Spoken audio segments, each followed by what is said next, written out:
जी हां, इलेक्शन मतलब ABP news और इसीलिए आप देखिए आज सुबह से लगातार पहले चरण का जो मतदान जारी है उससे जुड़ी हर खबर हम आप तक पहुंचा रहे हैं तस्वीरों के साथ। और आपको पता है पहले फेज में जो ये मतदान हो रहा है 102 लोकसभा क्षेत्रों में, पिछली बार से अगर 2019 के नतीजों से हम इन सीटों की तुलना करें तो ये एक ऐसा फेज है, एक ऐसा चरण है जहां पर इंडिया गठबंधन जो है वो बीजेपी को कांटे की टक्कर दे रही है।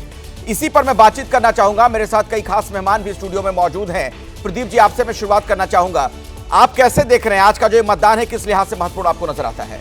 नहीं, देखिए आज का जो मतदान है मेरे लिए सबसे ज़्यादा फोकस का जो केंद्र मुद्दा है वो है तमिलनाडु का चुनाव। एक फेज में पूरा चुनाव हो रहा है। तमिलनाडु में जो द्रविड़ राजनीति थी उसको पहली बार चैलेंज मिल रहा है, चुनौती मिल रही है, और भारतीय जनता पार्टी से। और जो भी लोग हैं द्रविड़ राजनीति को जो चलाते रहे 1967 से लगातार सत्ता में, कभी डीएमके कभी एआईडीएमके रही है, उससे लोग उबे हुए हैं।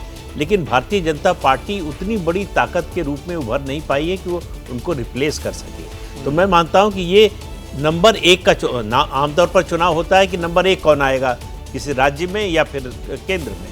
ये चुनाव तमिलनाडु के संदर्भ में कहें तो नंबर 1 का चुनाव नहीं है। नंबर 1 के बारे में बिल्कुल स्पष्ट है कि डीएमके फ्रंट रनर है, सबसे आगे है, सबसे ज़्यादा सीटें, सबसे ज़्यादा वोट आएंगे। लड़ाई असली जो है नंबर 2 की पोजीशन के लिए है। नंबर 2 पर एआईएडीएमके है, बीजेपी उसको रिप्लेस करना चाहती है। क्या कर पाएगी, ये इस चुनाव का सबसे इंटरेस्टिंग मुझे लगता है। ठीक है विजय जी, जो बात मैं कह रहा था कि जो तमाम जो 102 लोकसभा क्षेत्रों पर अभी मतदान जारी है, जहां पर पिछली बार से हम 2019 से तुलना करें तो इसमें इंडिया गठबंधन का पलड़ा थोड़ा सा भारी नजर आ रहा है। इस लिहाज से क्या विपक्ष के लिए लिटमस टेस्ट है?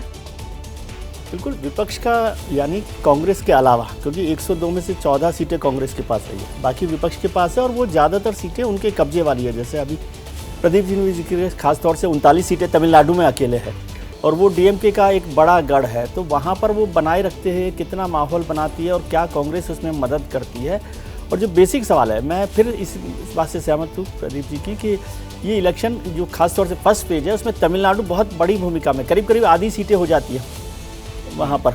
102 में से 40 सीटें वहाँ पर है तमिलनाडु में। तो वो किस तरह से कर रही है और क्या प्रधानमंत्री की जो एक्सरसाइज है वो भारतीय जनता पार्टी को तमिलनाडु में कोई एक हिस्सेदारी देने वाली स्थिति में आ रही है। कमेंट देना होगा विजय जी, बीच में आपको रोक रहा हूं। राकेश जी हैं। राकेश जी, आपके लिहाज से क्या समीकरण आपको नजर आता है इन सीटों पर? देखिए, मूल ये है कि कई राज्यों में चुनाव हो रहे हैं, 21 राज्यों में, उसमें ज़्यादातर फोकस भारतीय जनता पार्टी का भी तमिलनाडु पे है, क्योंकि दक्षिण के राज्यों में तेलंगाना और कर्नाटक, यहाँ उसने अपना प्रदर्शन सुधारा है। इस बार आप देखिए कि पिछले 2-3 साल से प्रधानमंत्री जी लगातार तमिलनाडु पे फोकस करके चल रहे।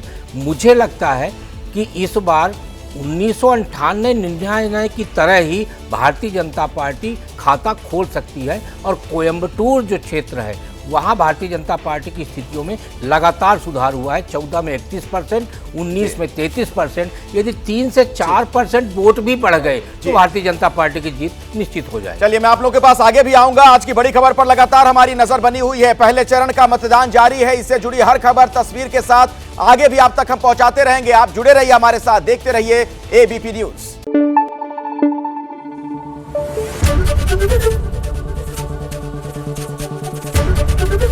एबीपी न्यूज आपको रखे आगे।